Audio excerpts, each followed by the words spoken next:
Okay, the first session, right? We will talk about the purpose that Jesus came is not to set up a new religion, because Judaism is the religion. He came not to set up a new religion, but he came to change lives. ಆತನು ಒಂದು ಧಾರ್ಮಿಕವನ್ನು ಸ್ಥಾಪನೆ ಮಾಡಲಿಕ್ಕೆ ಬರಲಿಲ್ಲ, ಆದರೆ ಜನರ ಜೀವಿತ ಮಾರ್ಪಾಟು ಮಾಡಲಿಕ್ಕೋಸ್ಕರ ಆತನು ಬಂದನು. So Christianity, there is no circumcision. ಕ್ರೈಸ್ತತ್ವದಲ್ಲಿ ಸುನ್ನತಿ ಅನ್ನೋದಿಲ್ಲ. Right? So Paul brought Timothy to circumcise in front of everyone. ಪೌಲನು ತಿಮೋತಿಗೆ ಹೇಳಿದನು, ಎಲ್ಲರೂ ಸುನ್ನತಿ ಆಗಬೇಕೆಂಬುದಾಗಿ. So religion cannot be connected to spirituality. It cannot be. ಧರ್ಮವನ್ನ ಆತ್ಮಿಕತೆಗೆ ನಾವು ಸಂಬಂಧ ಮಾಡಲಿಕ್ಕೆ ಆಗೋದಿಲ್ಲ. You can have a relationship with Jesus even though you are circumcised and a Jew. ನೀವು ಯಹೂದ್ಯರಾಗಿದ್ದು ಸುನ್ನತಿ ಆಗಿದ್ರೂ ಸಹ ನೀವು ಧಾರ್ಮಿಕತೆಯಲ್ಲಿದ್ದರೆ ಆತ್ಮಿಕತೆಗೆ ಹೋಲಿಸಲಿಕ್ಕೆ ಆಗೋದಿಲ್ಲ. You can have a relationship with Jesus even as you are Hindu. ಯೇಸುವಿನೊಂದಿಗೆ ಸಂಬಂಧವನ್ನು ಹೊಂದಿಕೊಂಡಿರ್ಬೋದು, ಅದು ಯಾವುದೇ ಧರ್ಮದಲ್ಲಿದ್ದರೂ ಸಹ, ಹಿಂದೂ ಆಗಿದ್ರೂ ಸಹ. So religion is like the appearance, the physical appearance of a person. ಒಂದು ಧರ್ಮ ಅನ್ನೋದು ಒಬ್ಬ ವ್ಯಕ್ತಿಯ ಶಾರೀರಿಕತೆಯನ್ನು ನಾವು ಹೇಗೆ ನೋಡ್ತೀವಿ ಆ ರೀತಿ ಇರುವಂಥದ್ದಾಗಿದೆ. The heart, right? The heart is different from the appearance. ಹೊರಗಿನ ತೋರಿಕೆಯಿಂದ ಹೃದಯದ ಒಂದು ಸ್ಥಿತಿ ಏನಿದೆ ಅದು ಬಹಳ ವ್ಯತ್ಯಾಸವಾಗಿರ್ತದೆ.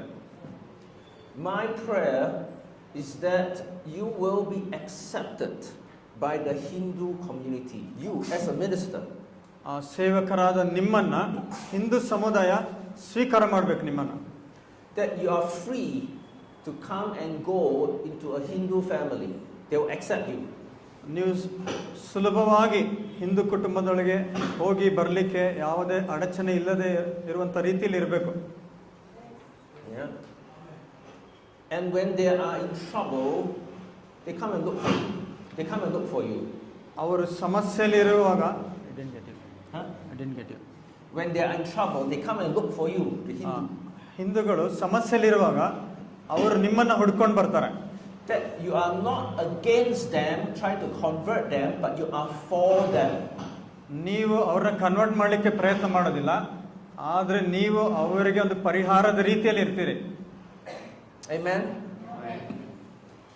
So whenever a Muslim or Hindu who has a sickness, they come to me. ಯಾರಾದರೂ ಮುಸ್ಲಿಂ ಅಥವಾ ಹಿಂದೂ ಕಾಯಿಲೆ ಇದ್ದು ನನ್ನ ಬಳಿ ಬರುವುದಾದ್ರೆ I will write a prayer. ನಾನೊಂದು ಪ್ರಾರ್ಥನೆಯನ್ನು ಬರೀತೇನೆ. Call on Jesus, like a prayer, and inside I call Jesus, I call you, come heal me. ನಾನು ಪ್ರಾರ್ಥನೆಯಲ್ಲಿ ಏನು ಹೇಳ್ತೇನೆಂದ್ರೆ, ಆ ಯೇಸುನ ನೀವು ಕರೀರಿ, ಆತನು ಬರ್ತಾನೆ ಎಂಬುದಾಗಿ. Then they take the paper, they read the prayer. ಅವರು ಕಾಗದವನ್ನು ತೆಗೆದುಕೊಂಡು ಪ್ರಾರ್ಥನೆಯನ್ನು ಓದ್ತಾರೆ. Then the sickness is healed. ಆಗ ಅವರಿಗೆ ಒಂದು ಕಾಯಿಲೆ ಗುಣವಾಗ್ತದೆ. So they keep the paper in their wallet. They keep it. ಮತ್ತು ಆ ಒಂದು ಪೇಪರನ್ನು ಅವರ ಜೇಬಿನಲ್ಲಿ ಇಟ್ಕೊಂಡಿರ್ತಾರೆ, ಪರ್ಸ್ನಲ್ಲಿ ಇಟ್ಕೊಂಡಿರ್ತಾರೆ. Jesus come to judge not our religion, but Jesus come to judge our heart. ಯೇಸು ಕ್ರಿಸ್ತನು ನಮ್ಮ ಹೃದಯವನ್ನ ಆತನು ತೀರ್ಪು ಮಾಡಲಿಕ್ಕೆ ಅಥವಾ ನೋಡಲಿಕ್ಕೆ ಬರ್ತಾನೆ, ಹೊರತು ನಮ್ಮ ಹೊರಗಿನ ತೋರಿಕೆ ಅಲ್ಲ. My prayer is that families inside the family, the Christian, the Hindu, they live together. No quarreling, no trying to convert one another. ಒಂದು ಕುಟುಂಬದಲ್ಲಿರುವಾಗ ಹಿಂದೂ ಕ್ರೈಸ್ತರೆಂಬುದಾಗಿ ಅವರು ಮತಾಂತರ ಮಾಡಲಿಕ್ಕೆ ಪ್ರಯತ್ನ ಮಾಡದೆ, ಆದರೆ ಅವರು ಸಂಬಂಧ ಚೆನ್ನಾಗಿರ್ತದೆ. Some of them will decide to become a Christian. Some of them. ಕೆಲವರು ಏನು ಮಾಡ್ತಾರೆ ಅಂತಂದರೆ, ಇಂಥ ಜನರಲ್ಲಿ ಕೆಲವರು ಕ್ರೈಸ್ತರಾಗಲಿಕ್ಕೆ ಅವರು ಪ್ರಯತ್ನವನ್ನು ಮಾಡ್ತಾರೆ. ಇದು ಇದು ಆಫ್ ಮಾಡಬೇಡಿ ನೋಡ. It's because of this, is it? No, not because of this. It's because of this.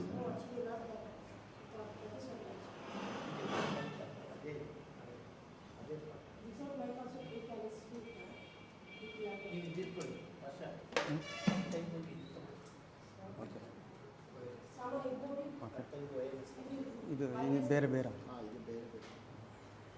Try this one. Please. ಅಲ್ಲಿ ಸ್ವಿಚ್ ಆನ್ ಮಾಡಿ ಆ ಬಾಕ್ಸ್ ಮಾಡ್ತೀನಿ. Huh? The plug, huh? Actually, I don't need this one. Huh? I don't need. I don't need this one. Okay, it's just you. I don't need. Okay. Yeah. So some of them, Hindus or Muslim, they will come to Jesus and say, I want to change religion. Some of them, they will not. That's fine.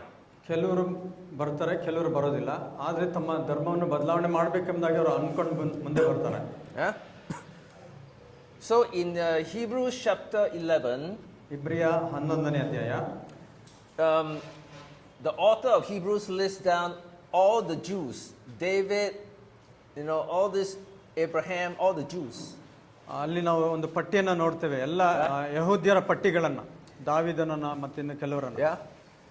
Then in Hebrews chapter 12, it says that these are the people of great faith and you must follow them.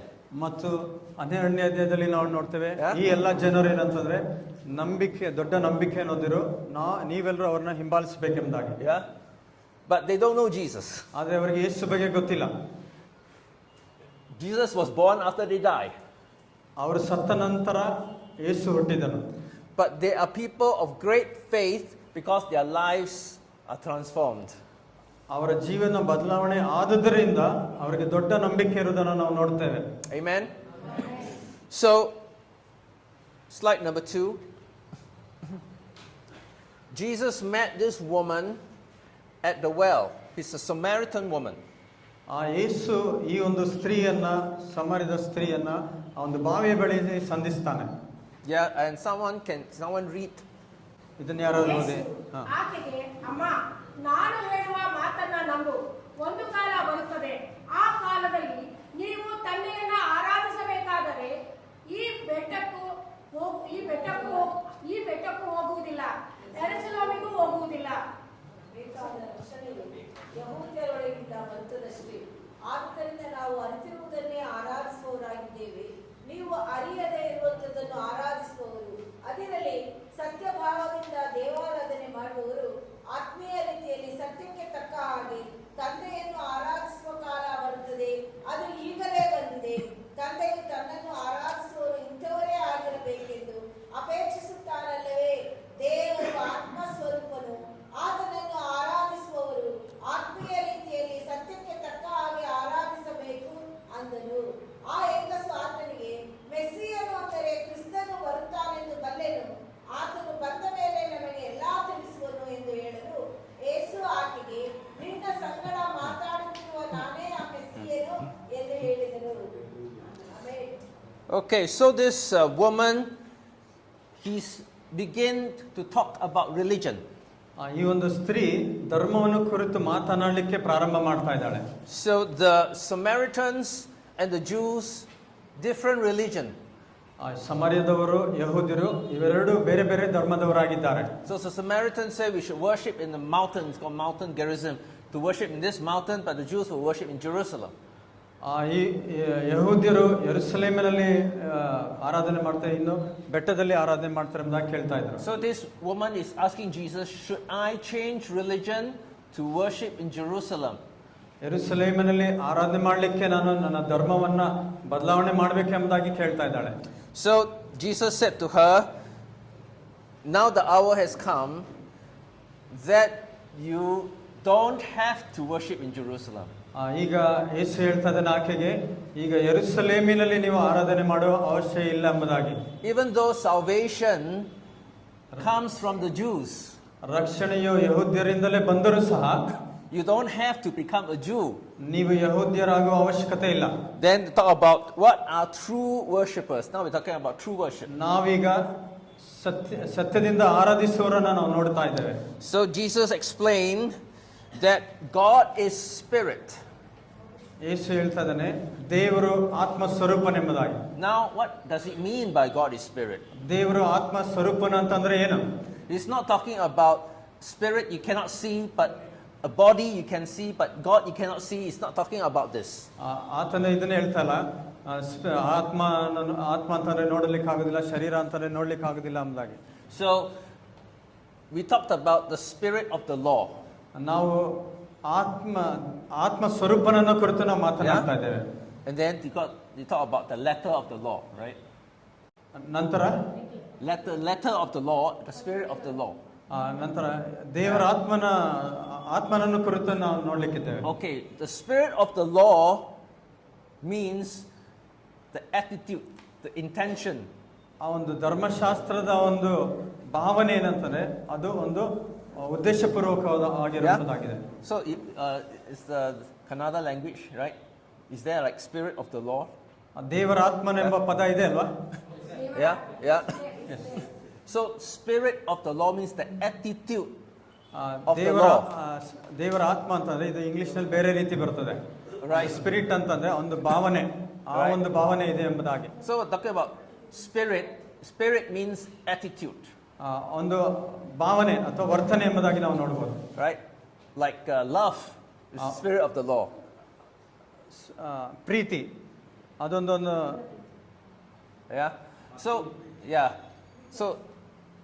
So God is spirit. So God is all about attitude. ಈ ಒಂದು ದೇವರು ಎಲ್ಲವನ್ನು ಕುರಿತೇನಂತಂದ್ರೆ ಈ ಒಂದು ವರ್ತನೆಯನ್ನು ಕುರಿತಾಗಿದೆ. Right? So God is love, right? ದೇವರು spirit. ಪ್ರೀತಿ ಸ್ವರೂಪನು ಮತ್ತು ಆತ್ಮನೂ ಆಗಿದ್ದಾನೆ. So we say spirit means attitude. Into spirit ಅಂತಂದ್ರೆ ಈ ಒಂದು ವರ್ತನೆ ಆಗಿರ್ತದೆ. So how do we worship God? ನೀವು ದೇವರನ್ನ ಹೇಗೆ ಆರಾಧನೆ ಮಾಡ್ತೀರಿ? By having the right spirit. ಸರಿಯಾದಂತ ಒಂದು ಭಾವನೆ ಅಥವಾ ವರ್ತನೆಯನ್ನು ಇಟ್ಟುಕೊಂಡು, the right motives of the heart. ಹೃದಯದ ಸರಿಯಾದ ಉದ್ದೇಶಗಳನ್ನು ಇಟ್ಟುಕೊಂಡು. So every time you have to be selfless. In everything that you do you have to be selfless. ನೀವೇನೇ ಮಾಡಿದ್ರು ಸ್ವಾರ್ಥತೆ ಅನ್ನೋದು ಅದರಲ್ಲಿ ಇರಬಾರ್ದು. And you have to be hard working. ನೀವು ಶ್ರಮಪಟ್ಟು ಕೆಲಸ ಮಾಡುವವರಾಗಿರಬೇಕು. And you have to be courageous. ಮತ್ತೆ ನೀವು ಉತ್ತೇಜಿಸುವವರಾಗಿರಬೇಕು. Right? So the spirit. ಮತ್ತೆ ಆತ್ಮನು. All right. So those who worship God must worship in spirit and truth. ದೇವರನ್ನು ಆರಾಧಿಸುವವರು ಆತ್ಮದಿಂದಲೂ ಸತ್ಯದಿಂದಲೂ ಆರಾಧನೆ ಮಾಡಬೇಕು. It's not about religion. ಇದು ಧಾರ್ಮಿಕತೆಯನ್ನು ಕುರಿತಾಗಿಲ್ಲ. But religion will help one to become good in spirit. ಈ ಒಂದು ಧರ್ಮ ಏನು ಮಾಡ್ತದೆ ಅಂತಂದ್ರೆ ಆತ್ಮದಲ್ಲಿ ಒಳ್ಳೆಯವರಾಗಿರಲಿಕ್ಕೋಸ್ಕರ ಇದು ಸಹಾಯ ಮಾಡ್ತದೆ. So the religion is the process. ಈ ಒಂದು ಧರ್ಮ ಅನ್ನೋದೇನಂದ್ರೆ ಒಂದು ಪ್ರಕ್ರಿಯೆ, ಒಂದು ವಿಧಾನ. So Christianity is the best process. ಒಂದು ಕ್ರೈಸ್ತತ್ವ ಏನದೆ ಅಂದ್ರೆ ಒಂದು ಉತ್ತಮವಾದಂತ ಒಂದು ಪ್ರಕ್ರಿಯೆ ಆಗಿದೆ. Hinduism is also a process, but maybe not the best. Hindu ಧರ್ಮವು ಸಹ ಒಂದು ಪ್ರಕ್ರಿಯೆ ಆಗಿರ್ಬೋದು, ಆದರೆ ಅದು ಉತ್ತಮವಾದದ್ದಲ್ಲ. Because in Christianity you're talking about the gifts of the Holy Spirit, the miracles. ಕ್ರೈಸ್ತತ್ವದಲ್ಲಿ ಆತ್ಮನ ವರಗಳು, ಅದ್ಭುತ ಕಾರ್ಯಗಳನ್ನು ಕುರಿತು ನಾವು ಮಾತನಾಡ್ತೇವೆ. So there are some Hindu priests that can do healing. There are some. ಕೆಲವರು ಹಿಂದೂ ಪೂಜಾರಿಗಳು ಸಹ ಅದ್ಭುತ ಮಾಡಲಿಕ್ಕೆ ಟ್ರೈ ಮಾಡ್ತಾರೆ. There are some Buddhist monks that can do healing. ಬೌದ್ಧಿಕ ಮಂಕ್ ಸಹ ಅವರು ಸಹ ಸ್ವಸ್ಥತೆಗಳನ್ನ ಮಾಡ್ತಾರೆ. But it's very few. ಆದರೆ ಬಹಳ ಕಡಿಮೆ ಜನರು. But in Christianity there are a lot more. ಆದರೆ ಕ್ರೈಸ್ತತ್ವದಲ್ಲಿ ಹೆಚ್ಚಿನ ಕಾರ್ಯಗಳಾಗ್ತಾ ಇದೆ. Right? But you cannot say that the Hindus are wrong. You cannot say that. Hindu ಅವರು ತಪ್ಪೆಂಬುದಾಗಿ ನಾವು ಹೇಳಲಿಕ್ಕೆ ಆಗೋದಿಲ್ಲ. Just that it is more difficult to enter the kingdom of God through Hinduism. Hindu ತತ್ವದಿಂದ ದೇವರ ರಾಜ್ಯವನ್ನು ಸೇರಲಿಕ್ಕೆ ಬಹಳ ಕಷ್ಟವಾಗಿರುತ್ತದೆ. But even when you have the best process, the best Christian teachers, many will not enter the kingdom of God. ನಿಮಗೆ ಅನೇಕ ಉತ್ತಮವಾದಂತ ಕ್ರೈಸ್ತ ಬೋಧಕರು ಇದ್ರೂ ಸಹ ದೇವರ ರಾಜ್ಯವನ್ನು ಸೇರಲಿಕ್ಕೆ ಕಷ್ಟವಾಗ್ತದೆ. So Jesus said, right, you have a relationship with me. ಯೇಸು ಹೇಳಿದ್ರು ನೀವು ನನ್ನೊಂದಿಗೆ ಸಂಬಂಧವನ್ನು ಹೊಂದಿಕೊಳ್ಳ್ರಿ ಎಂಬುದಾಗಿ. Even though you are not a Jew, you have a relationship with me. ನೀವು ಯಹೂದ್ಯರು ಅಲ್ಲದಿದ್ದರೂ ಸಹ ನೀವು ನನ್ನೊಂದಿಗೆ ಸಂಬಂಧವನ್ನು ಹೊಂದ್ಕೊಳ್ರಿ ಎಂಬುದಾಗಿ ಯೇಸು ಹೇಳ್ತಾ ಇದ್ದಾನೆ. Through the Holy Spirit. ಪವಿತ್ರಾತ್ಮನ ಮೂಲಕ. Then, the next slide, slide number 3. So Jesus did not change the woman's religion. He changed her life. ಯೇಸು ಆ ಸ್ತ್ರೀಯ ಧರ್ಮವನ್ನು ಬದಲಾಯಿಸಲಿಲ್ಲ, ಆತನು ಆಕೆಯ ಜೀವನವನ್ನು ಬದಲಾಯಿಸಿದನು. For her to convert to a Jew is very complex. ಆಕೆ ಯಹೂದ್ಯರಾಗಿ ಯಹೂದ್ಯ ಧರ್ಮಕ್ಕೆ ಸೇರ್ಕೊಳ್ಬೇಕಂದ್ರೆ ಬಹಳ ಕಷ್ಟಕರವಾಗಿರ್ತದೆ. Her family will kick her out. ಆಕೆ ಕುಟುಂಬದವರು ಆಕೆನ ಹೊರಡಿಸ್ಬಿಡ್ತಾರೆ. So we know that certain religions very difficult to convert. Certain religions. ಕೆಲವು ಧರ್ಮಗಳಲ್ಲಿ ಮತಾಂತರ ಆಗೋದು ಬಹಳ ಕಷ್ಟ. Judaism very difficult. ಯಹೂದ್ಯ ಮತ ಅದಕ್ಕೆ ಸೇರ್ಕೊಳ್ಬೇಕಂದ್ರೆ ಬಹಳ ಕಷ್ಟ. Very difficult. The Japanese Shintoism very difficult to convert. Japanese ಅಲ್ಲಿ ಇರುವಂತ ಶಿಂತೋಯಿಸಮ್ ಆ ಧರ್ಮ ಸೇರ್ಕೊಳ್ಬೇಕಂದ್ರೆ ಬಹಳ ಕಷ್ಟ. Muslims very difficult to convert. ನೀವು ಮುಸಲ್ಮಾನರಾಗಬೇಕಂದ್ರೆ ಬಹಳ ಕಷ್ಟ ಇರ್ತದೆ. So Jesus said to the Jews very difficult to convert. He said, ಯೇಸು ಹೇಳಿದ್ರು ಧರ್ಮ ಬದಲಾವಣೆ ಮಾಡ್ಕೊಳ್ಳೋದು ಬಹಳ ಕಷ್ಟ ಎಂಬುದಾಗಿ. You do not have to uncircumcise yourself. No need. ನೀವು ಸುನ್ನತೆ ಮಾಡಿಕೊಳ್ಳುವಂತ ಅಗತ್ಯತೆ ಇಲ್ಲ ಎಂಬುದಾಗಿ ಹೇಳಿದ್ರು. You don't have to change anything. ಯಾವೊಂದು ಬದಲಾವಣೆ ಅಗತ್ಯತೆ ಇಲ್ಲ ಎಂಬುದಾಗಿ ಹೇಳಿದ್ರು. Jesus is Jew. He didn't change anything. ಯೇಸು ಯಹೂದ್ಯನಾಗಿದ್ದನು, ಆದರೆ ಯಾವುದೇ ಹೊರಗಿನ ಬದಲಾವಣೆಯನ್ನು ಆತನು ಉಂಟು ಮಾಡಲಿಲ್ಲ. But yet, you can have a relationship with God. ಆದರೂ ಸಹ ನೀವೇನಂತಾರೆ ದೇವರೊಂದಿಗೆ ಸಂಬಂಧವನ್ನು ಹೊಂದಿಕೊಳ್ಳಬಹುದು. So a lot of people say, salvation equal life transformation plus Christian faith. ರಕ್ಷಣೆ ಅಂತಂದ್ರೆ ಜೀವನ ಪರಿವರ್ತನೆ ಮತ್ತು ಕ್ರೈಸ್ತತ್ವದಲ್ಲಿ ಒಂದು ನಂಬಿಕೆ ಇರುವಂತದ್ದು. Not true. ಇದು ಸರಿಯಲ್ಲ. Salvation ರಕ್ಷಣೆ equal life transformation. ರಕ್ಷಣೆ ಅಂತಂದ್ರೆ ಜೀವನ ಪರಿವರ್ತನೆ ಎಂಬುದಾಗಿ. Full stop. ಅಲ್ಲಿಗೆ ಅದು ಮುಗೀತದೆ. But Christianity will give you the best way to salvation. ಆದರೆ ಕ್ರೈಸ್ತತ್ವವು ರಕ್ಷಣೆಗೆ ಉತ್ತಮವಾದ ಮಾರ್ಗಕ್ಕೆ ನಡೆಸುತ್ತದೆ. That's why Jesus did not go around converting people. ಆದ್ದರಿಂದ ಯೇಸು ಎಲ್ಲ ಕಡೆಗಳಲ್ಲಿ ಹೋಗಿ ಧರ್ಮ ಬದಲಾವಣೆಯನ್ನು ಮಾಡಲಿಕ್ಕೆ ಆತನ ಪ್ರಯತ್ನ ಮಾಡಲಿಲ್ಲ. Cornelius, ಕೊರ್ನೇಲಿಯನು, the servant was sick. ಆ ಒಂದು ಆಳು ಕಾಯಿಲೆಯಲ್ಲಿದ್ದನು. Right? So Cornelius come to Jesus. ಕೊರ್ನೇಲಿಯನು ಯೇಸುವಿನ ಬಳಿಗೆ ಬಂದು, Heal my servant. ನನ್ನ ಸೇವಕನನ್ನ ನೀನು ಗುಣಪಡಿಸಿ ಎಂಬುದಾಗಿ ಕೇಳ್ಕೊಳ್ತಾನೆ. And then Jesus wants to go to the house. ಆದರೆ ಯೇಸು ಆ ಮನೆಗೆ ಹೋಗ್ಲಿಕ್ಕೆ ಬಯಸ್ತಾನೆ. Cornelius said, no need to come to my house. ಆಗ ಕೊರ್ನೇಲಿಯನು ಹೇಳ್ತಾನೆ, ನನ್ನ ಮನೆಗೆ ಬರೋ ಅವಶ್ಯಕತೆ ಇಲ್ಲ ಎಂಬುದಾಗಿ. Your command is sufficient. ನೀನು ಒಂದು ಮಾತು ಹೇಳಿದ್ರೆ ಸಾಕು ಅದು ಎಂಬುದಾಗಿ ಹೇಳ್ತಾನೆ. And then the Jews start talking about this centurion. ಈ ಒಂದು ಶತಾಧಿಪತಿ ಬಗ್ಗೆ ಯಹೂದ್ಯರು ಮಾತಾಡಲಿಕ್ಕೆ ಆರಂಭಿಸ್ತಾರೆ. Cornelius centurion, right? And then the Jews say this centurion built temples for them. ಈ ಒಂದು ಶತಾಧಿಪತಿಗಳು ಆತನಿಗಾಗಿ ಆಲಯಗಳನ್ನು ಕಟ್ಟಿಸ್ತಾ ಇದ್ರು. Even though the centurion is not a Jew, but his heart is so kind, he built the temple. ಈ ಒಂದು ಶತಾಧಿಪತಿಯು ಆತನು ಯಹೂದ್ಯನಲ್ಲದಿದ್ದರು, ಯಹೂದ್ಯರಿಗಾಗಿ ಆಲಯಗಳನ್ನು ಕಟ್ಟಿಸಿಕೊಟ್ಟಿದ್ದಾನೆ. Will you build a temple for the Hindu? ನೀವು ಹಿಂದೂಗಳಿಗೆ ನೀವು ದೇವಸ್ಥಾನ ಕಟ್ಟಿಸಿಕೊಡ್ತೀರಾ? So Jesus said concerning this centurion that his faith is the greatest in Israel. ಯೇಸು ಶತಾಧಿಪತಿಗೆ ಹೇಳ್ತಾನೆ ಆತನ ನಂಬಿಕೆ ಬಹಳ ದೊಡ್ಡದೆಂಬುದಾಗಿ. But he's not a Jew. ಆದರೆ ಅವನು ಯಹೂದ್ಯನಲ್ಲ. So not only this woman's life is transformed without changing religion. ಧರ್ಮ ಬದಲಾವಣೆ ಇಲ್ಲದೆ ಈ ಒಂದು ಸ್ತ್ರೀಯ ಜೀವನ ಮಾರ್ಪಾಟಾಗಿದ್ದನ್ನು ನೋಡ್ತೇವೆ. The whole village, the lives are changed. ಇಡೀ ಆ ಒಂದು ಹಳ್ಳಿಯಲ್ಲಿ ಜನರ ಜೀವಿತ ಬದಲಾಯಿತು. So now the next question is, how do we change the lives of the people? ಆ ಜನರ ಜೀವಿತಗಳನ್ನ ನಾವು ಹೇಗೆ ಬದಲಾವಣೆ ಮಾಡ್ತೇವೆ? Or how do you preach the gospel? ನೀವು ಸುವಾರ್ತೆನ ಹೇಗೆ ನೀವು ಸಾರ್ತೀರಿ? Slide number 4. First, you preach the fear of God. ಮೊದಲನೇದಾಗಿ ನೀವು ದೇವರ ಭಯವನ್ನು ಕುರಿತು ಅವರಿಗೆ ಸಾರಬೇಕಾಗಿದೆ. Our God, there is a God who created the heavens and the earth. ಭೂಮಿ ಆಕಾಶಗಳನ್ನು ಉಂಟು ಮಾಡಿದ ಒಬ್ಬ ದೇವರಿದ್ದಾನೆ. There is a God who judged the living and the dead. ಆತನು ಸತ್ತವರಿಗೂ ಬದುಕಿರೋರಿಗೂ ನ್ಯಾಯ ತೀರ್ಪನ್ನು ಮಾಡ್ತಾನೆ. God is watching from heaven. ಆ ದೇವರು ಪರಲೋಕದಿಂದ ನೋಡ್ತಾ ಇದ್ದಾನೆ. What you do in the dark, in the secret, he knows and he writes everything in the book. ಆ ಒಂದು ಪುಸ್ತಕದಲ್ಲಿ ಆತನು ಬರೀತಾರೆ, ನೀವೇನು ಕತ್ತಲೆಯಲ್ಲಿ ಮಾಡ್ತೀರಾ ಅಥವಾ ರಹಸ್ಯವಾಗಿ ಮಾಡುವಂಥದ್ದನ್ನು. On the day of judgment, he will open the book. ಆ ನ್ಯಾಯ ತೀರ್ಪಿನ ದಿನದಲ್ಲಿ ಆ ಪುಸ್ತಕವನ್ನು ತೆರೆಯುತ್ತಾನೆ. So please be careful of what you say and what you do today.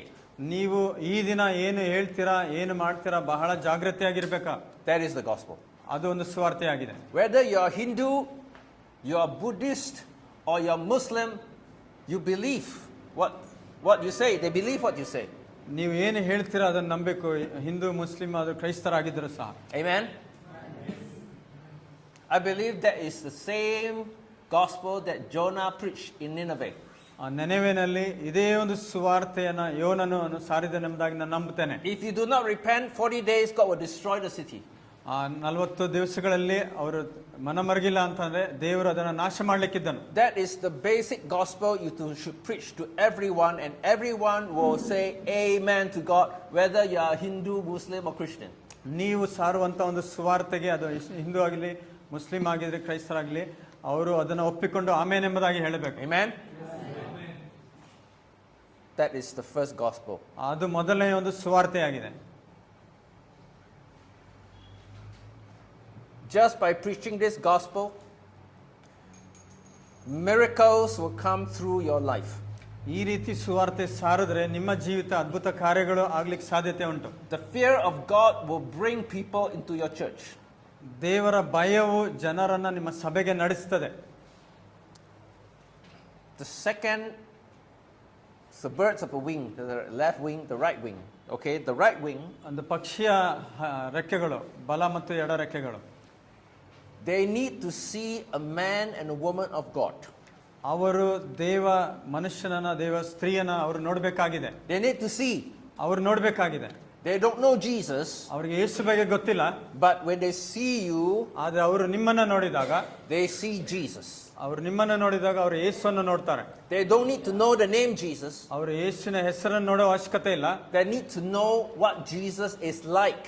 ಯೇಸು ಯಾವ ರೀತಿ ಇರ್ತಾನೆಂಬುದಾಗಿ ಅವರು ನಿಮ್ಮಲ್ಲಿ ನೋಡಬೇಕಾಗಿದೆ. Amen. Amen. Then you are known as the holy man. ಆವಾಗ ನೀವು ಒಂದು ಒಳ್ಳೆಯ ವ್ಯಕ್ತಿ ಅಥವಾ ಪರಿಶುದ್ಧ ವ್ಯಕ್ತಿಯಾಗಿ ನೀವು ಪರಿಚಯಿತರಾಗ್ತೀರಿ. The holy man of the Hindus, the holy man of the Christians, and the holy man of the Muslims. Hindu ಮತ್ತು ಮುಸ್ಲಿಂ ಅಥವಾ ಕ್ರೈಸ್ತರ ಪರಿಶುದ್ಧ ವ್ಯಕ್ತಿಯಾಗಿ ಕಾಣಿಸಿಕೊಳ್ತಾರೆ. They see the virtues of God in your life. ಅವರು ನಿಮ್ಮ ಜೀವಿತದಲ್ಲಿ ದೇವರ ಗುಣಗಳನ್ನು ನೋಡ್ತಾರೆ. They see the wisdom of God in your life. ನಿಮ್ಮ ಜೀವಿತದಲ್ಲಿ ದೈವಿಕ ಜ್ಞಾನವನ್ನು ಅವರು ನೋಡ್ತಾರೆ. They see the power and the miracles of God in your life. ನಿಮ್ಮ ಜೀವಿತದಲ್ಲಿ ಅವರು ದೇವರ ಶಕ್ತಿಯನ್ನ, ಅದ್ಭುತ ಕಾರ್ಯಗಳನ್ನು ನೋಡ್ತಾರೆ. Amen. Amen. Now, slide number 5. ಮತ್ತೊಬ್ಬ ದೇವದೂತನು ಆಕಾಶ ಮಧ್ಯದಲ್ಲಿ ಹಾರಿ ಹೋಗುವುದನ್ನು ಕಂಡೆನು. ಭೂ ನಿವಾಸಿಗಳಾಗಿರುವ ಸಕಲ ಜನಾಂಗ, ಕುಲ, ಪ್ರಜೆಗಳವರಿಗೂ ಸಕಲ ಭಾಷೆಗಳನ್ನಾಡುವವರಿಗೂ ಸಾರಿ ಹೇಳುವುದಕ್ಕೆ ನಿತ್ಯವಾದ ಶುಭ ವರ್ತಮಾನವು ಅವನಲ್ಲಿತ್ತು. ಅವನು, ನೀವೆಲ್ಲರೂ ದೇವರಿಗೆ ಭಯಪಟ್ಟು ಆತನನ್ನು ಘನಪಡಿಸಿರಿ. ಆತನು ನ್ಯಾಯ ತೀರ್ಪು ಮಾಡುವ ಗಳಿಗೆಯು ಬಂದಿದೆ. ಭೂಲೋಕ ಪರಲೋಕಗಳನ್ನು, ಸಮುದ್ರವನ್ನು, ನೀರಿನ ಬುಗ್ಗೆಗಳನ್ನು ಉಂಟು ಮಾಡಿದ ಆತನಿಗೆ ನಮಸ್ಕಾರ ಮಾಡಿರಿ ಎಂದು ಮಹಾಶಬ್ದದಿಂದ ಹೇಳಿದನು. Yeah. So at the seventh trumpet, when the angel sound the seventh trumpet, that is what's happening. ಏಳನೇ ತುತ್ತೂರಿ ಊದಿದಾಗ ಈ ಒಂದು ಕಾರ್ಯವು ನಡೀತಾ ಇದೆ. The angel will be the one preaching the gospel. ದೇವದೂತರು ಒಂದು ಸುವಾರ್ತೆಯನ್ನು ಸಾರ್ತಾ ಇದ್ದಾರೆ. And they will preach this gospel to every religion, to every nation, to every tribe. ಎಲ್ಲ ಕುಲ, ಭಾಷೆ, ಎಲ್ಲ ದೇಶದವರಿಗೂ ಈ ಒಂದು ಸುವಾರ್ತೆ ಸಾರಲ್ಪಡ್ತದೆ. And this is the very basic gospel: fear God. ಈ ಒಂದು ಮೂಲ ಸುವಾರ್ತೆ ಏನಂತಾರೆ, ದೇವರಿಗೆ ಭಯಪಡಿರಿ ಎಂಬುದಾಗಿ. So the conversion will be conversion from idolatry to the God who created the heavens and the earth. ಮತ್ತು ಈ ಒಂದು ವಿಗ್ರಹಾರಾಧನೆಯಿಂದ ಭೂಮಿ ಆಕಾಶಗಳನ್ನು ಉಂಟು ಮಾಡಿದ ಸರ್ವಶಕ್ತನ ಕಡೆಗೆ ಅವರ ಗಮನ ಬರಬೇಕಾಗಿದೆ. Amen. ಅದು ಮತಾಂತರವಾಗಿರ್ತದೆ. So preach the gospel of the angels. ಈ ಒಂದು ದೇವರ ದೂತರು ಸಾರಿದಂಥ ಸುವಾರ್ತೆಯನ್ನು ನೀವು ಸಾರಿರಿ. I do not think the religious people will come to put you in prison for preaching the fear of God. ಆ ದೇವರದ ಭಯದ ಬಗ್ಗೆ ನೀವು ಹೇಳುವಾಗ ಬೇರೆ ಜನರು ನಿಮ್ಮನ್ನು ಕರ್ಕೊಂಡೋಗಿ ಸೆರೆಮನೆಗೆ ಅಥವಾ ಜೈಲಿಗೆ ಸೇರಿಸೋದಿಲ್ಲ. But when you try to convert them, ಆದ್ರೆ ನೀವು ಮತಾಂತರ ಮಾಡಲಿಕ್ಕೆ ಪ್ರಯತ್ನ ಮಾಡಿದ್ರೆ, to break their family, ಅವರ ಕುಟುಂಬವನ್ನು ಒಡಿಲಿಕ್ಕೆ ಪ್ರಯತ್ನ ಮಾಡಿದ್ರೆ, they'll put you in prison. ಅವರು ನಿಮ್ಮನ್ನ ಜೈಲಲ್ಲಿ ಹಾಕ್ತಾರೆ. Be wise. ನೀವು ಜ್ಞಾನವಂತರಾಗಿರಬೇಕು. Amen. Then there's a fear of God. Now, slide number 6. ನಿಮ್ಮ ಹೃದಯವು ಕಳವಳಗೊಳ್ಳದೆ ಇರಲಿ. ದೇವರನ್ನು ನಂಬಿರಿ, ನನ್ನನ್ನು ನಂಬಿರಿ. ನನ್ನ ತಂದೆಯ ಮನೆಯಲ್ಲಿ ಬಹಳ ಬಿಡಾರಗಳು ಅವೆ. ಇಲ್ಲದಿದ್ದರೆ ನಿಮಗೆ ಹೇಳುತ್ತಿದ್ದೆನು, ನಿಮಗೆ ಸ್ಥಳವನ್ನು ಸಿದ್ಧ ಮಾಡುವುದಕ್ಕೆ ಹೋಗುತ್ತೇನಲ್ಲ.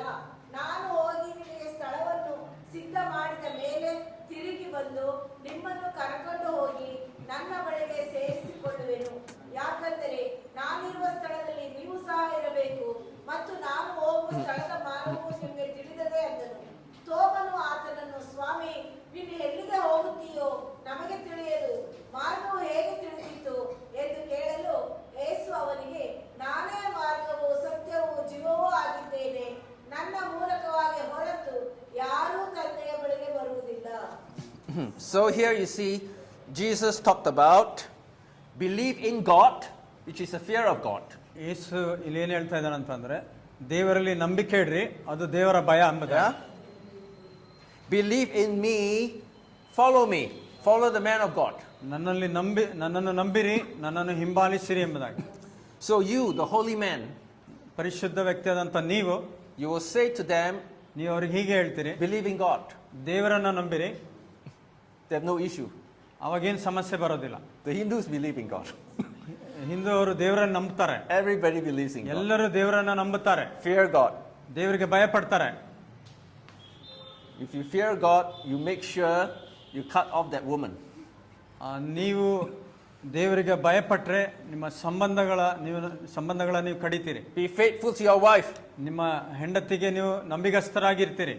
Believe in God. ದೇವರಲ್ಲೇ ನಂಬಿರಿ. Believe in me. You, the holy man, say to them, believe in me. ಪರಿಶುದ್ಧ ವ್ಯಕ್ತಿಯಾದ ನೀವು ಅವ್ರಿಗೆ ಹೇಳ್ರಿ, ನನ್ನನ್ನು ನಂಬಿರಿ ಎಂಬುದಾಗಿ. Observe how I live. ನಾನು ಹೇಗೆ ಜೀವಿತ ಮಾಡ್ತೇನೆ ಎಂಬುದಾಗಿ ನೀವು ಗಮನಿಸಿರಿ ಎಂಬುದಾಗಿ. Follow the way I live. Believe in me. ನನ್ನನ್ನು ನಂಬಿರಿ, ನಾನು ನಡೆಯುವ ರೀತಿಯನ್ನ ನೀವು ಹಿಂಬಾಲಿಸಿರಿ ಎಂಬುದಾಗಿ. So then Jesus said, I am the way, the truth and the life. ಯೇಸು ಹೇಳಿದ್ರು, ನಾನೇ ಮಾರ್ಗವು ಸತ್ಯವು ಜೀವವು ಎಂಬುದಾಗಿ. It means Jesus' way of life, his example, follow. He is the way. ಯೇಸು ಹೇಳಿದ್ರು, ನಾನೇ ಮಾರ್ಗ ಎಂಬುದಾಗಿ ಹೇಳಿದಾಗ ಆತನ ಮಾರ್ಗ ಒಂದು ಮಾದರಿಯಾಗಿದೆ. By just agreeing that Jesus' blood on the cross cleansed my sin is not walking in the way. ಮಾರ್ಗದಲ್ಲಿ ನಡೆಯುವುದಂತಂದ್ರೆ ಕೇವಲ ಯೇಸು ಕ್ರಿಸ್ತನ ಶಿಲುಬೆ ಕಾರ್ಯ ರಕ್ತವನ್ನು ನಾವು ನಂಬುತ್ತೇವೆ ಅಷ್ಟೇ, ಆದರೆ ಮಾರ್ಗದಲ್ಲಿ ನಡಿಬೇಕಾಗಿದೆ. Walking in the way of Jesus is to repent of all our evil doings and start to live like Jesus. Jesus is the way. ಮಾರ್ಗದಲ್ಲಿ ನಡೆಯುವುದಂತಂದ್ರೆ ನಮ್ಮ ಹಳೆಯ ಮಾರ್ಗಗಳನ್ನ ಬಿಟ್ಟು ನಾವು ಆತನೇ ಮಾರ್ಗ ಎಂಬುದಾಗಿ ಆತನ ಮಾರ್ಗದಲ್ಲಿ ನಾವು ಹೋಗುವಂತದ್ದಾಗಿದೆ. Yeah. Slide number 7. ನೀವು ನನ್ನನ್ನು ಅರಿತಿದ್ದರೆ ನನ್ನ ತಂದೆಯನ್ನು ಅರಿತಿರುತ್ತಿದ್ದೀರಿ. ಈಗಿನಿಂದ ಆತನನ್ನ ಅರಿತುಕೊಂಡಿದ್ದೀರಿ, ಆತನನ್ನು ನೋಡಿದ್ದೀರಲ್ಲ ಎಂದು ಹೇಳಿದನು. ಫಿಲಿಪ್ಪನು, ಸ್ವಾಮಿ, ನಮಗೆ ತಂದೆಯನ್ನು ತೋರಿಸು, ನಮಗೆ ಅಷ್ಟೇ ಸಾಕು ಅಂದನು. ಯೇಸು ಅವನಿಗೆ, ಫಿಲಿಪ್ಪನೇ, ನಾನು ಇಷ್ಟು ದಿವಸ ನಿಮ್ಮ ಸಂಗಡ ಇದ್ದರೂ ನೀನು ಇನ್ನೂ ನನ್ನನ್ನು ಅರಿತುಕೊಳ್ಳಲಿಲ್ಲವೇ? ನನ್ನನ್ನು ನೋಡಿದವನು ತಂದೆಯನ್ನೇ ನೋಡಿದ್ದಾನೆ. ನಿಮಗೆ ತಂದೆಯನ್ನ ತೋರಿಸುವೆನೆಂದು ನೀನು ಹೇಳುವುದು ಹೇಗೆ? ನಾನು ತಂದೆಯಲ್ಲಿದ್ದೇನೆ, ತಂದೆಯು ನನ್ನಲ್ಲಿ ಇದ್ದಾನೆ ಎಂದು ನೀನು ನಂಬುವುದಿಲ್ಲವೋ? ನಾನು ನಿಮಗೆ ಹೇಳುವ ಮಾತುಗಳನ್ನ ನನ್ನಷ್ಟಕ್ಕೆ ನಾನೇ ಆಡುವುದಿಲ್ಲ. ತಂದೆಯು ನನ್ನಲ್ಲಿ ಇದ್ದುಕೊಂಡು ತನ್ನ ಕ್ರಿಯೆಗಳನ್ನು ನಡೆಸುತ್ತಾನೆ. ನಾನು ತಂದೆಯಲ್ಲೇ ಇದ್ದೇನೆ, ತಂದೆಯು ನನ್ನಲ್ಲಿ ಇದ್ದಾನೆಂಬುದು ನನ್ನ ಮಾತನ್ನ ನಂಬಿರಿ. ಯೋಹಾನ 14:7. Yeah, so Philip wants Jesus to show him the Father, God. ಫಿಲಿಪ್ಪನ್ ಏನಂತಾರೆ, ತಂದೆಯಾದ ದೇವರನ್ನ ಆತನು ತೋರಿಸ್ಲಿಕ್ಕೆ ಬಯಸ್ತಾ ಇದ್ದಾನೆ. Actually, what Philip wanted is to sit on Jesus' left and right, sit beside. ಫಿಲಿಪ್ಪನ್ ಏನು ಬಯಸ್ದ ಅಂತಂದ್ರೆ ಯೇಸುವಿನ ಎಡ ಮತ್ತು ಬಲ ಭಾಗದಲ್ಲಿ ಕೂರಬೇಕೆಂಬುದಾಗಿ. The highest honor in the whole creation, seated on Jesus' left and right, beside ಇಡೀ the Father. ಸೃಷ್ಟಿಯಲ್ಲಿ ಉನ್ನತವಾದಂತ ಒಂದು ಗೌರವ ಅಂತಂದ್ರೆ ಯೇಸುವಿನ ಎಡಬಲ ಭಾಗದಲ್ಲಿ ಕೂರುವಂತ. Yeah. So Jesus said that you can see the Father. When you see me, you see the Father. ನೀನು ನನ್ನನ್ನು ನೋಡಿದಾಗ ನೀನು ತಂದೆಯನ್ನು ನೋಡ್ತೀಯ.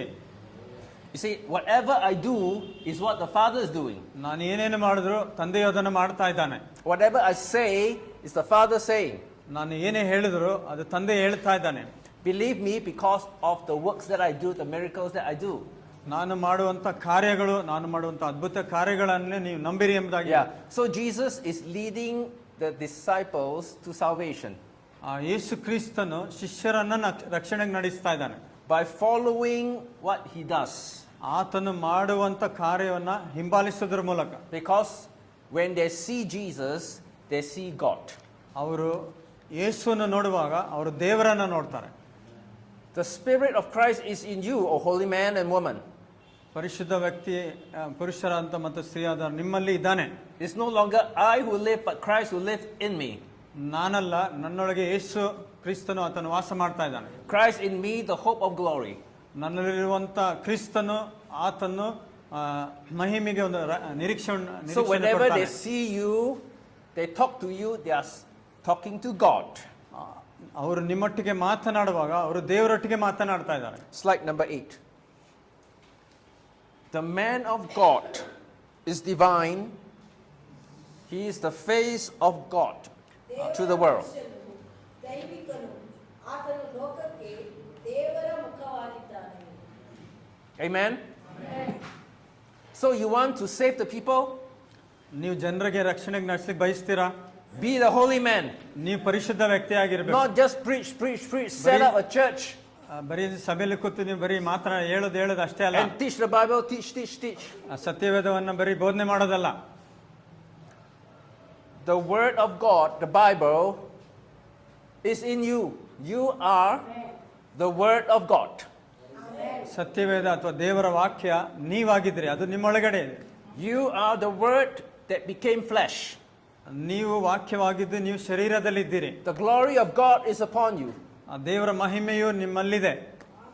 So Paul says, slide number 9. ಅದರಿಂದ ಪೌಲನು ಹೇಳ್ತಾ ಇದ್ದಾನೆ, ಕ್ರಿಸ್ತನನ್ನು ಅನುಸರಿಸುವಂತೆಯೇ ನೀವು ನನ್ನನ್ನು ಅನುಸರಿಸುವವರಾಗಿರಿ. Paul, the holy man, ಪರಿಶುದ್ಧನಾದ ಪೌಲನು he tell the people, imitate me because I imitate God. ನಾನು ದೇವರನ್ನ ಹಿಂಬಾಲಿಸ್ತಾ ಇರೋದ್ರಿಂದ ನೀವು ನನ್ನನ್ನ ಹಿಂಬಾಲಿಸ್ರಿ ಎಂಬುದಾಗಿ ಪೌಲನು ಹೇಳ್ತಾ ಇದ್ದಾನೆ. That's the only way to save them. ಅವರನ್ನ ರಕ್ಷಣೆಗೆ ನಡೆಸಲಿಕ್ಕೆ ಇದೊಂದೇ ಮಾರ್ಗವಾಗಿದೆ. The only way to save them is when they see you and imitate you. ಅವರು ನಿಮ್ಮನ್ನು ನೋಡಿದಾಗ ಮತ್ತು ನಿಮ್ಮನ್ನು ಅನುಸರಿಸಿದಾಗ. Don't convert them. ಅವರನ್ನ ಮತಾಂತರ ಮಾಡಬೇಡಿ. If they want to be converted, it's their own choice. ಅವರು ಮತಾಂತರ ಆಗ್ಬೇಕಂತಂದ್ರೆ ಅದು ಅವರ ಸ್ವಂತ ಆಯ್ಕೆ. If they want to stay as a Hindu, stay as a Hindu. You tell them, be a good Hindu. ಅವರು ಹಿಂದೂ ಆಗಿದ್ರೆ ಒಳ್ಳೆ ಹಿಂದೂ ಆಗಿರ್ಬೋದು. Then very soon the Hindu priest will follow you. ಅತಿ ಬೇಗನೆ ಆ ಒಂದು ಹಿಂದೂ ಯಾಜಕರು ಏನ್ ಮಾಡ್ತಾರೆ ಅಂದ್ರೆ ನಿಮ್ಮನ್ನೇ ಹಿಂಬಾಲಿಸ್ತಾರೆ. Because they want to learn how to heal the sick. ಯಾಕಂದರೆ ರೋಗಿಗಳನ್ನ ಹೇಗೆ ಸ್ವಸ್ಥತೆ ಮಾಡಬೇಕೆಂಬುದಾಗಿ ನಿಮ್ಮಿಂದ ಕಲಿತಾರೆ. Then you tell them, ಆಗ ನೀವು ಇದನ್ನು ಹೇಳ್ಬೋದು, my secret ನನ್ನ ಒಂದು ರಹಸ್ಯ is to imitate Jesus. Yesu ಕ್ರಿಸ್ತನನ್ನ ಅನುಕರಿಸುವಂಥದ್ದು, ಹಿಂಬಾಲಿಸುವಂಥದ್ದು. You want to know how to imitate Jesus? ನೀವು ಯೇಸುವನ್ನ ಹೇಗೆ ಹಿಂಬಾಲಿಸಬೇಕೆಂಬುದಾಗಿ ನೀವು ಬಯಸ್ತೀರ ಎಂಬುದಾಗಿ ನೀವು ಅವ್ರು ಕೇಳ್ಬೋದು. Follow me. ನನ್ನನ್ನ ಹಿಂಬಾಲಿಸ್ರಿ ಎಂಬುದಾಗಿ ಹೇಳ್ರಿ. Or you can open to the Gospel of Matthew, Gospel of John, Gospel of Mark, Gospel of Luke. You see how Jesus lived, you follow. ಸುವಾರ್ತೆ ಹೇಳಿದಂತ ಮತ್ತಾಯನು, ಲೂಕನು, ಮಾರ್ಕನು ಅವರು ಹೇಗೆ ಹಿಂಬಾಲಿಸ್ತಾರೆ ಎಂಬುದಾಗಿ ನೀವು ನೋಡಿ ಎಂಬುದಾಗಿ ಅವ್ರಿಗೆ ಹೇಳ್ರಿ. Amen? Slide number 10.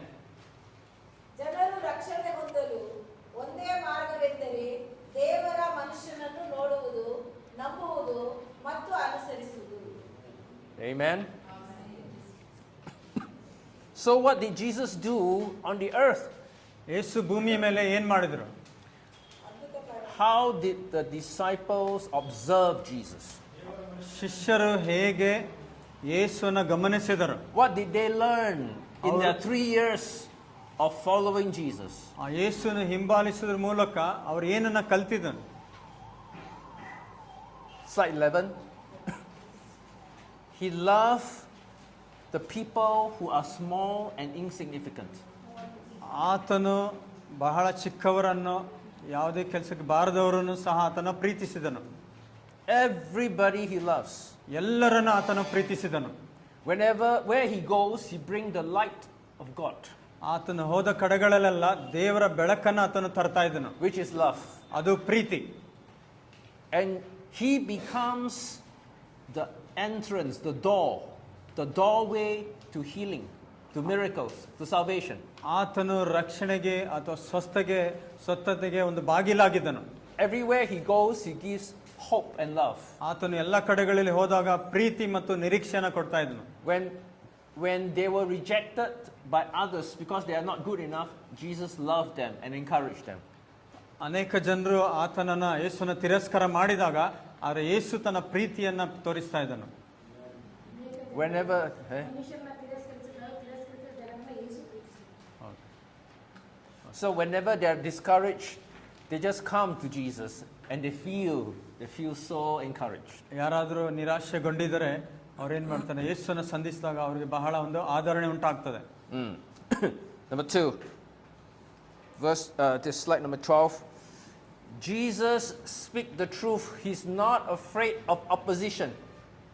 ಯೇಸು ಸತ್ಯವನ್ನು ಹೇಳುವಾಗ ವಿರೋಧಕ್ಕೆ ಆತನು ಭಯಪಡಲಿಲ್ಲ. Even to the Pharisees, he is not afraid to offend them. He speak the truth. ಆತನು ಪರಿಸಾಯರಿಗೂ ಸಹ ನೋವಾದ್ರೂ ಸಹ ಏನಂದ್ರೆ ಸತ್ಯವನ್ನೇ ಮಾತನಾಡ್ತಾ ಇದ್ದ. You know, you love people, you're popular. People come to you. ನೀವು ಜನರನ್ನು ಪ್ರೀತಿಸುವಾಗ ನೀವು ಪ್ರಸಿದ್ಧರಾಗ್ತೀರ, ಮತ್ತೆ ಅವರು ನಿಮ್ಮ ಬಳಿಗೆ ಬರ್ತಾರೆ. But when you start talking about something they don't like, ಆದರೆ ಅವರು ಇಷ್ಟಪಡದೇ ಇರುವಂಥ ವಿಷಯವನ್ನು ನೀವು ಮಾತನಾಡಿದಾಗ they'll persecute you. ಅವರು ನಿಮಗೆ ಹಿಂಸೆ ಕೊಡ್ತಾರೆ. So Jesus was persecuted not because of religious reason. ಯೇಸು ಧಾರ್ಮಿಕ ವಿಷಯಗಳಿಗಾಗಿ ಹಿಂಸೆಗೆ ಒಳಗಾಗಲಿಲ್ಲ. Because he speak the truth. ಯಾಕಂದ್ರೆ ಆತನು ಸತ್ಯವನ್ನೇ ಮಾತನಾಡಿದನು. So if you are persecuted, ನೀವು ಹಿಂಸೆಗೊಳಗಾದ್ರೆ be persecuted not because of religious reason, but because you speak the truth. ನೀವು ಧರ್ಮವನ್ನು ಕುರಿತು ಮಾತನಾಡಿದ್ರಿಂದ ಹಿಂಸೆಗೊಳಗಾಗಬೇಡ್ರಿ, ಆದರೆ ಸತ್ಯವನ್ನು ಕುರಿತು ಮಾತನಾಡಿದಾಗ. Jesus preached the fear of God. ಯೇಸು ದೇವರ ಭಯವನ್ನು ಕುರಿತು ಮಾತನಾಡಿದನು. So it's not about differences, conflict in theology. No. ಇಲ್ಲಿ ಧರ್ಮಶಾಸ್ತ್ರ ವಿಷಯಗಳು ಯಾವುದೇ ಒಂದು ಗಲಿಬಿಲಿ ಇರೋದಿಲ್ಲ. Because of the fear of God issue. ದೇವರ ಭಯದ ವಿಷಯವನ್ನು ಕುರಿತಾಗಿ.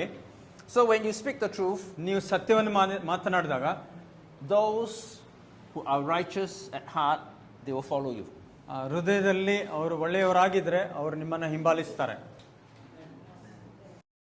But those who are evil, ಆದರೆ ಕೆಟ್ಟ ಜನರು, many of them are in the church. ಅನೇಕ ಜನರು ಸಭೆಯಲ್ಲಿದ್ದಾರೆ, They will hate you. ಅವರು ನಿಮ್ಮನ್ನು ದ್ವೇಷ ಮಾಡ್ತಾರೆ. The true persecution does not come from the Gentiles or the Hindus. ನಿಜವಾದ ಹಿಂಸೆ ಹೊರಗಿನಿಂದ ಅನ್ಯ ಜನರಿಂದ ಅಥವಾ ಹಿಂದೂಗಳಿಂದ ಬರೋದಿಲ್ಲ. The true persecution will come from the church people. ಸಭೆಯ ಜನರಿಂದಲೇ ಹಿಂಸೆ ಆರಂಭವಾಗ್ತದೆ. In my experience, it's easier to heal a non-believer than a believer. ನಾನು ಸ್ವಸ್ಥತೆ ಮಾಡಬೇಕಂತಂದ್ರೆ ವಿಶ್ವಾಸಿಗಳಿಗಿಂತ ಅವಿಶ್ವಾಸಿಗಳಿಗೆ ಸ್ವಸ್ಥತೆ ಮಾಡೋದು ಸುಲಭ ಆಗಿರ್ತದೆ.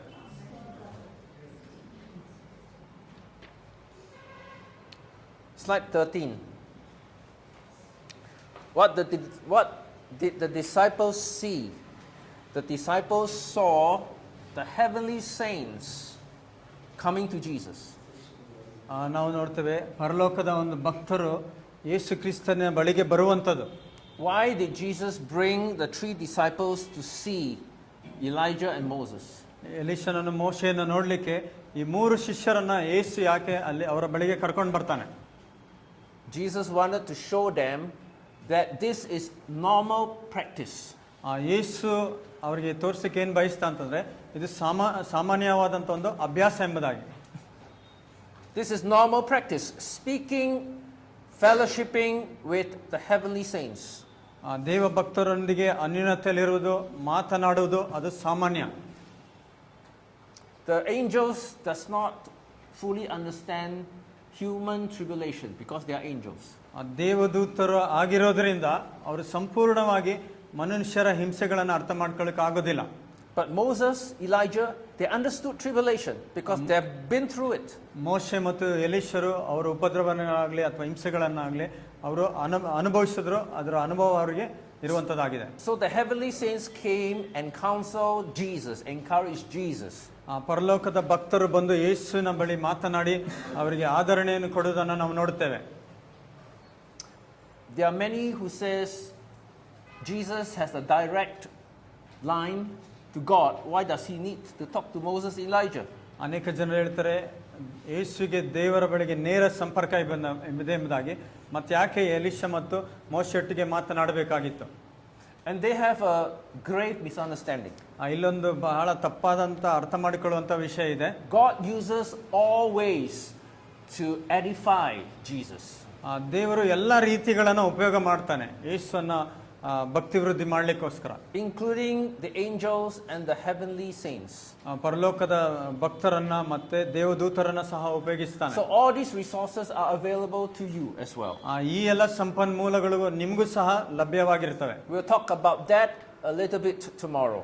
ಈ ವಿಷಯದ ಕುರಿತು ನಾವು ನಾಳೆ ಮಾತನಾಡಲಿಕ್ಕಿದ್ದೇವೆ. Slide 14. Jesus showed them the power that is inside them and they can raise the dead. ಯೇಸು ತನ್ನಲ್ಲಿದ್ದಂಥ ಒಂದು ಭಕ್ತಿಯನ್ನ ಬಲವನ್ನ ತೋರಿಸ್ತಿದ್ದಾನೆ. So Jesus said, ಅವರು ಸತ್ತವರನ್ನ ಎಬ್ಬಿಸಬಹುದೆಂಬುದಾಗಿ. So Jesus said to the disciples, follow me. ಯೇಸು ಹೇಳಿದ್ರು, ನನ್ನನ್ನು ಹಿಂಬಾಲಿಸ್ರಿ. The way I resurrect Lazarus, the same way you can do. ನಾನು ಲಾಜರನನ್ನು ಎಬ್ಬಿಸಿದ ರೀತಿಯಲ್ಲಿ ನೀವು ಸಹ ಮಾಡಬಹುದು. Slide number 15. We'll take a break. Huh? After a while we'll take a break. Yeah, I'm going to finish already. Okay. Yeah, going to finish. Jesus showed them the way to the Father, the way to salvation is suffering. ಯೇಸು ರಕ್ಷಣೆಗೆ ಮಾರ್ಗ ಏನು ಅಂತಂದ್ರೆ ಅದು ಒಂದು ಬಾಧೆಯನ್ನು ಅನುಭವಿಸುವಂಥದ್ದು. When you minister to people, ನೀವು ಜನರಿಗೆ ಸೇವೆ ಮಾಡುವಾಗ you will suffer. ನೀವು ಬಾಧೆಗೊಳಗಾಗ್ತೀರಿ. And suffering is necessary. ಆ ಒಂದು ಬಾಧೆ ಪಡುವಂಥದ್ದು ಅಗತ್ಯ.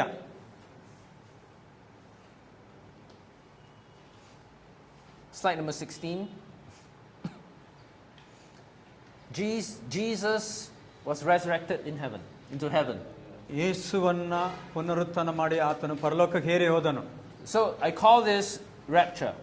ಇದನ್ನ Rapture. ಅಂತಂದ್ರೆ ಏರಿ ಹೋಗುವಂಥದ್ದು, ಎತ್ತಲ್ಪಡುವಂಥದ್ದು. So Enoch is raptured. ಆನೋಕನು ಒಯ್ಯಲ್ಪಟ್ಟನು. Elijah is raptured. ಎಲೀಷನು ಸಹ ಒಯ್ಯಲ್ಪಟ್ಟನು. ಎಲಿಯನು ಸಹ ಒಯ್ಯಲ್ಪಟ್ಟನು. Yeah, Jesus is raptured. ಯೇಸು ಸಹ ಒಯ್ಯಲ್ಪಟ್ಟನು. But Jesus' rapture is different. ಆದರೆ ಯೇಸುವಿನ ಒಂದು ಆರೋಹಣವು ಅದು ವ್ಯತ್ಯಾಸವಾಗಿತ್ತು. Jesus' rapture is the resurrection body. ಆತನ ಒಂದು ಆರೋಹಣವು ಅದು ಪುನರುತ್ಥಾನದ ದೇಹವಾಗಿತ್ತು. The Enoch, Elijah, the angelic body.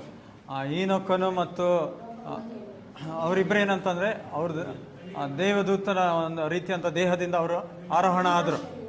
So the angel's body can pass away and die maybe a few thousand years. ಈ ಒಂದು ದೇವದೂತರ ಒಂದು ಶರೀರವುದು ಹಾದು ಹೋಗಬಹುದು ಮತ್ತು ಸಾವಿರಾರು ವರ್ಷಗಳ ಮುಂದೆ ಅದು ನಾಶವಾಗಲಿಕ್ಕೂ But ಸಾಧ್ಯ. the resurrection body will not die. ಆದರೆ ಪುನರುತ್ಥಾನದ ದೇಹವು ಸಾವನ್ನು ಅನುಭವಿಸೋದಿಲ್ಲ. So Jesus is showing the disciples that you will be raptured just as I do. ನಾನು ಮಾಡುವ ಹಾಗೆ ನೀವು ಸಹ ಎಬ್ಬಿಸಿರುವುದಾಗಿ ಶಿಷ್ಯರಿಗೆ ಹೇಳ್ತಾ ಇದ್ದಾರೆ. Amen? So we'll take a break. Okay.